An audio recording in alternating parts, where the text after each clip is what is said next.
Kaz, what kind of shape is that plant the professor gave us in? First time I laid eyes on it, I thought it was some kind of joke. It was a giant birdhouse, seagulls everywhere.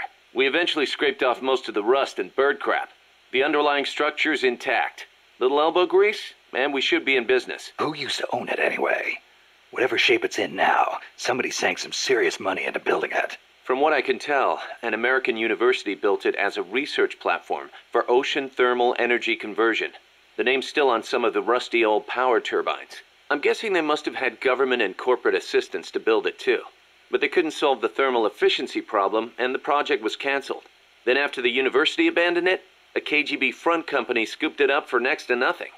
At least that's my theory. How'd the KGB manage to buy a plant built with American capital, front company or not? Yeah, that professor is quite the operator.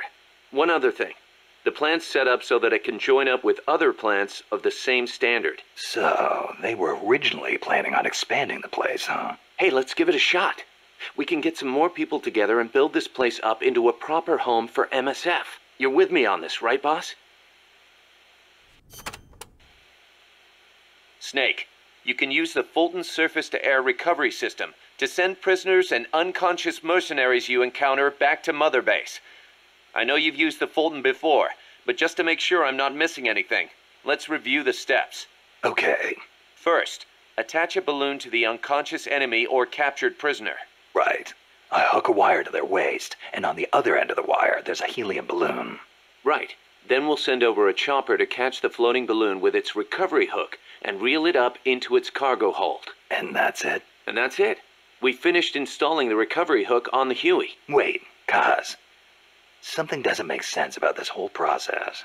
This again. Well, normally, Fulton recovery is for when you're using fixed-wing aircraft.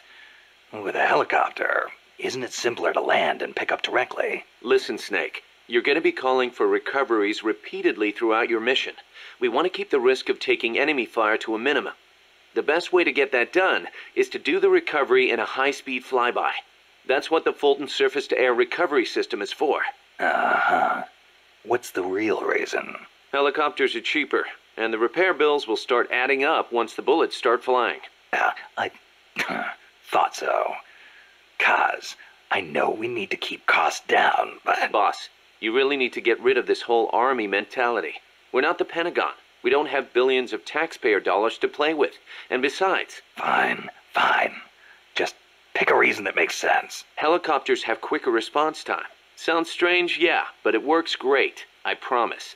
You'll get used to it before long. Yeah, I hope so.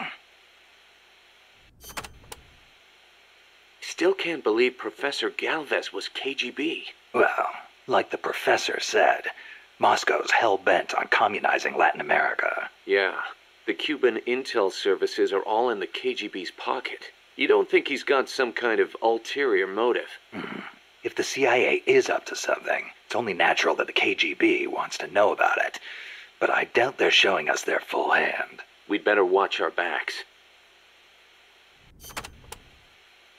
What do you think, Kaz? Why did Paz come all the way to Colombia herself? It's a long trip to make just to be Exhibit A in Galvez's sales pitch. She's only 16, still a kid. Maybe we should take her wish for peace at face value. Don't forget to give the MSF staff assignments. Where you place people will determine how Mother Base grows. Right. That goes for me too. Assign me wherever you think is best. You? I thought you were second in command. Don't worry, I've got that covered. But MSF is still small, and I don't have the leisure of sitting around on my butt all day. I see your point, but... Not to brag or anything, but I kick ass at whatever job you gave me. Put me in the area you want to focus on developing most.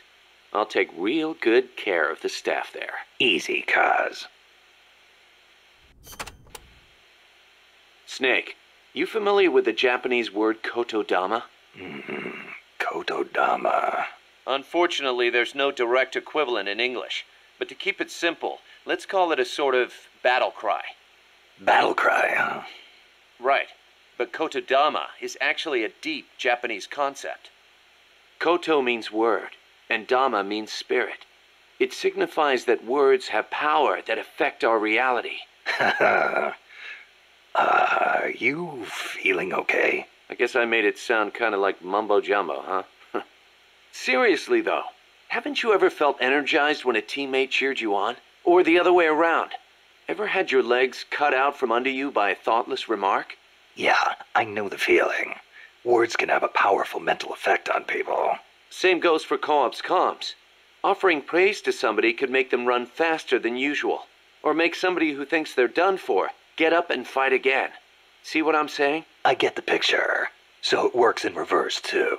The powers of words are many and varied. Try using them for yourself. Snake, about cardboard boxes. It feels kind of weird me explaining this stuff to you, but there have been a few recent developments in cardboard box technology. So just to be safe, here goes. Go on. You can do much more with a box than just hide under it. You can put it someplace and leave it there. Huh? You can get on top of it and use it to reach high places, or hide from the enemy in its shadow. I like what I'm hearing so far. And that's not all. You can even put items in it and send them to co-op's teammates. Really? I never thought of any of that. Damn. Is there anything a cardboard box can't do? Every soldier should have one. Yeah, well, don't get too excited. This isn't exactly what they were made for. Which reminds me, don't you think the boxes around here are a little on the big side? You're right. I bet 2 people could fit under one box, if they packed in tight enough. They call them love boxes. Love boxes? Of course, you don't need a love box to fit 2 people inside. Any box of similar size will do. Up to 2 people can fit inside a cardboard box. Tell me how. Move close to a box with a teammate inside, and an icon will appear. Then press the action button. You'll stay inside as long as the action button is pressed. So, same as snake formation, huh? Exactly the same. In fact, when you put on a cardboard box when snake in, both of you can climb inside. A box big enough to hold me and my buddy. These are fine times we live in, hey, Kaz? Yeah. Sure, boss. Snake, about that cassette player Galvez was carrying. What about it? That was no Russian imitation. It was the real deal. A prototype developed by a Japanese company. Get out of here. It's true. It had the Sony logo on it. The product name is Walkman. Walkman. It's a revolutionary new concept. Music you can listen to on the go. You can take it with you when you leave the house. I gave it a listen, and you wouldn't believe how good the sound quality is for something so tiny. And in stereo, too. Think of the technology that must have gone into it. And that tape is equally amazing. The treble range is clearly superior to any other cassette ever made. Stylish, too. How'd Galvez get his hands on a model that's not even out yet? Beats me. It's not the kind of thing I'd expect some stodgy Soviet to be into. Me neither. Tell you what, though, it's a fine piece of work. It'll let me listen to my music when I want, where I want.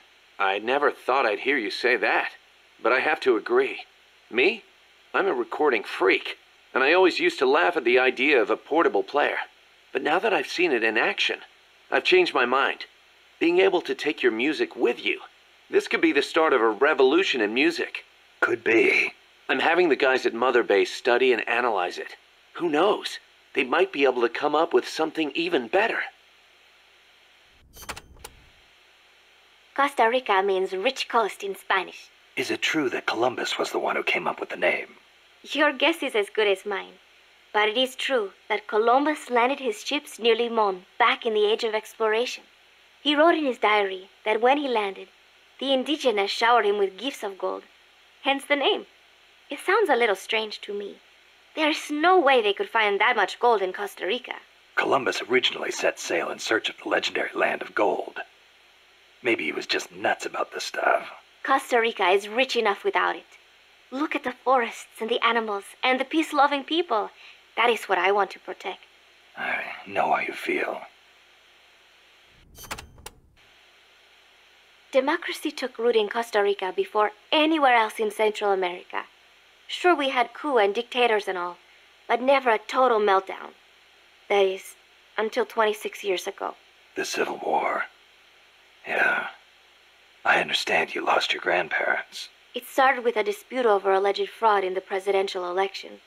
What I do not understand is why friend turned against friend when they could have talked it out instead. Yeah, that would have been nice.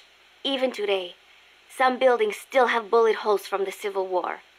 A quarter century later, and it is a tragedy we Ticos cannot forget, must not forget. It was the year after the Civil War that the army was constitutionally abolished. A new president was elected this year, President Otaber. He seems to be distancing himself from the United States. He has limited the privileges granted to American banks, lifted the sanctions on Cuba. Our last president was so pro-U.S., people suspected he was in bed with the CIA. You think the CIA's doing this because it feels threatened by the president's shift in policy? It is possible, but would they really bring in such a huge army just because of that? Part of our job is finding out. Exactly. Thanks, Snake. Peace. So, are you a student at the University for Peace, Paz? No, I am still in high school. But Professor Galvez lets me visit his office and study with him every now and then. International law, security, conflict resolution, human rights. We study all these subjects and then use them to build the foundations of peace. Yeah, I get it.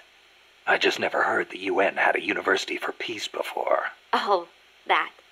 Well, to be precise, it is still being set up. They have started conducting research, but the UN has not passed the necessary resolution yet. Professor Galvez couldn't wait that long. Oh, right. Costa Rica abolished its army and has also hosted the Central American Court of Justice. It is the perfect place to build a university like ours. Don't you think?